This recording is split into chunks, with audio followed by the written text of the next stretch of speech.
Vidéo pour comprendre le lemme de l'étoile en théorie des langages. Les prérequis sont des connaissances sur les automates finis et les langages réguliers. Le lemme de l'étoile dit que si l'on donne un langage régulier L, il existe un entier grand N tel que pour tout mot U de L, si la longueur de U est plus grande que N, alors U peut se décomposer en trois mots, X, Y, Z, tel que U soit le produit des trois mots, et tel que, quel que soit l'entier K positif, X, Y puissance K, Z appartient à L. Donc pour K égale 1, c'est U, mais on peut prendre K égale 0. Alors, ce lemme est utilisé quasiment exclusivement pour prouver que des langages ne sont pas réguliers. Et il pose des difficultés techniques aux étudiants en général pour deux raisons. D'une part, le lemme est lui-même technique. On voit une alternance des quantificateurs dans la définition du LM. C'est un il existe tel que quel que soit, il existe quel que soit. Donc trois alternances de quantificateurs, ce qui est souvent assez compliqué à comprendre par rapport à des propositions plus générales où en général on a quel que soit ceci, il existe cela, ou il existe cela tel que quel que soit ceci. Techniquement déjà le lemme est assez difficile à comprendre et en plus il est utilisé dans un contexte de preuve par l'absurde qui pose parfois des problèmes de conception et de compréhension. Il y a deux formulations possibles du lemme de l'étoile, la première que j'ai donnée juste avant, ou une formulation où on enlève le quel que soit k et on remplace ça par une étoile, mais c'est exactement la même chose. On va se concentrer d'abord sur le premier problème, d'essayer de comprendre le lemme, cette alternance de quantificateurs, de comprendre d'où ça vient, et parce qu'en imaginant d'où ça vient et en comprenant la preuve pourquoi du lemme, il est beaucoup plus facile d'une part à retenir, mais aussi à comprendre et à utiliser. Alors la preuve est assez simple, en fait, elle est un langage régulier. Donc comme elle est un langage régulier, il est reconnaissable par un automate fini. Et grand N, c'est le nombre d'états de cet automate fini. Donc là, je le dessine, il faut imaginer, voilà, en gris, c'est un automate qui reconnaît le langage L. Donc on peut le prendre déterministe, il n'y a qu'un seul état initial, et il y a tout un tas d'états. Si je prends un mot U, qui est reconnu par l'automate, U appartient à L. Par définition, ça veut dire qu'il existe un chemin qui part de l'état initial et qui va arriver dans un état final et étiqueté par les lettres de U. Comme la longueur de U est supérieure au nombre d'états de l'automate, il y en a nécessairement au moins deux, peut-être plus, mais au moins deux états de ce chemin qui sont les mêmes. On ne peut pas avoir plus d'états. Là, le nombre d'états en orange, ça va être supérieur, strictement supérieur à grand N. Donc nécessairement, au moins deux états sont les mêmes. Donc, par exemple, ces deux-là, c'est sur le dessin. Donc en fait, c'est le même état, et donc le chemin, il a nécessairement au moins une forme comme ça, il y a un endroit où il y a une boucle. Il y a au moins une boucle non vide, un endroit dans le chemin qui reconnaît U. Et on va découper ce chemin en trois morceaux. Le morceau avant la boucle, qui va correspondre au mot X. Donc l'étiquette du chemin avant la boucle, c'est le mot X. Si la boucle était sur l'état Q0, X, ce serait le mot vide. Le chemin à partir qui fait la boucle, elle est non vide, parce qu'on a pris deux états différents. Donc là, il y a au moins une transition. Sur le dessin, j'en ai mis deux. Il peut y en avoir 5, 15, autant qu'on veut. Enfin, autant, mais ce qu'on est sûr, c'est que c'est une boucle qui est non vide, qu'on met en bleu, et la partie après la boucle, qu'on met en vert, Z. Et on a bien la décomposition. L'étiquette du chemin, c'est U, et c'est bien X, Y, Z. Et quand on est dans l'automate, si on répète, on peut répéter autant de fois qu'on veut la boucle Y, éventuellement 0 fois, 2 fois, 10 fois, 15 fois, K fois pour n'importe quel cas, et on obtient toujours un mot reconnu par le langage. Donc si on garde ce schéma en tête, L est un langage régulier, il existe un automate, il a un certain nombre d'états grand N, si le mot dépasse, qui est reconnu à une longueur qui dépasse grand N, nécessairement il y a une boucle, et cette boucle, je peux la répéter pour trouver des nouveaux mots qui sont dans L.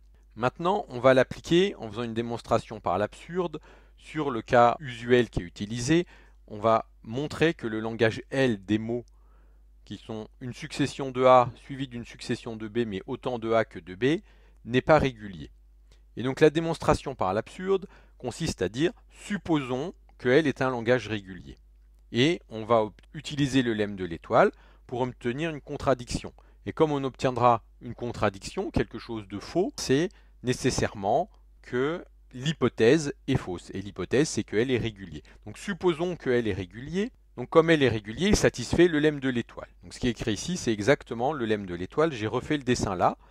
Pour tout mot U qui est plus grand que grand N, qui serait un automate qui reconnaît L, on peut itérer une boucle à l'intérieur de ce mot pour rester dans le langage régulier, L. Pour mot U, par exemple, on va prendre A puissance grand N, B puissance grand N.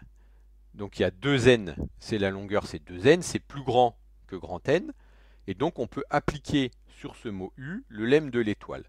Et l'idée va regarder dans cette succession de A et de B, là il y a autant de A que de B, où se situe la partie Y qui est ici. On peut décomposer ce U en X, Y, Z. Et le Y, alors il y a trois cas, soit le Y il est que dans la partie des A, soit il va être que dans la partie des B, soit il va être à cheval sur la partie des A et des B. Donc le premier cas, donc U se décompose en X, Y, Z, et donc il y a une partie rouge, une partie bleue, une partie verte. La partie bleue est uniquement dans les A, c'est-à-dire que U se décompose, j'ai un certain nombre de A puissance M, un certain nombre de A, et puis B. Éventuellement ce bloc de A est vide, éventuellement ce bloc de A est vide.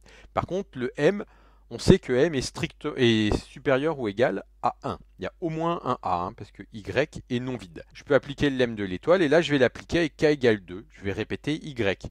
Donc ça veut dire que X, Y, Y, Z appartient au langage en appliquant le lemme de l'étoile. C'est-à-dire que je fais deux fois cette boucle-là.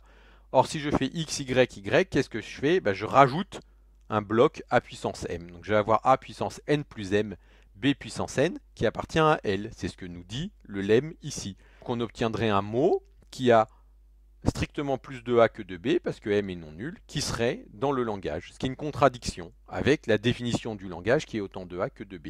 Donc on ne peut pas avoir le Y qui n'est que sur les A.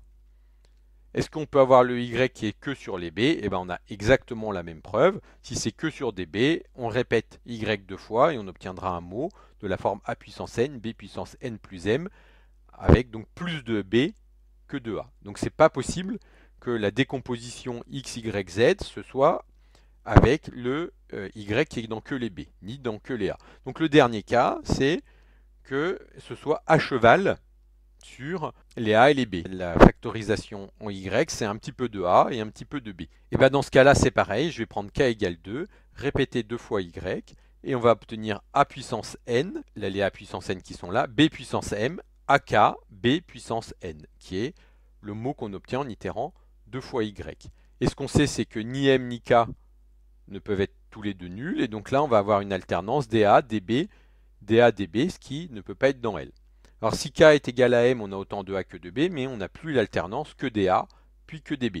Et donc ce mot-là non plus n'appartient pas au langage. L'idée, c'est voilà, si L est régulier, on peut lui appliquer le lemme de l'étoile, on choisit un mot particulier sur lequel on va appliquer le lemme, on applique le lemme et on regarde selon toutes les décompositions possibles X, Y, Z.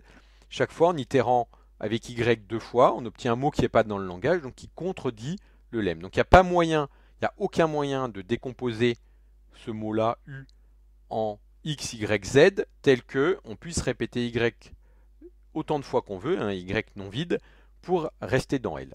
Et donc c'est une contradiction. Le langage L ne satisfaisait pas le lemme de l'étoile. Et donc il ne peut pas être régulier. C'est une contradiction. L n'est pas un langage régulier. Alors des fois, il faut itérer plus que deux fois. Les décompositions peuvent être plus complexes. Des fois, quand on veut montrer la non-régularité, le lemme de l'étoile ne suffit pas. Mais souvent, quand on a un exercice avec le lemme de l'étoile, eh bien on l'applique, on regarde la décomposition et en itérant, en regardant tous les cas possibles de décomposition, on montre qu'on ne peut pas appliquer le lemme de l'étoile, enfin le lemme de l'étoile n'est pas satisfait et donc que le langage n'est pas régulier.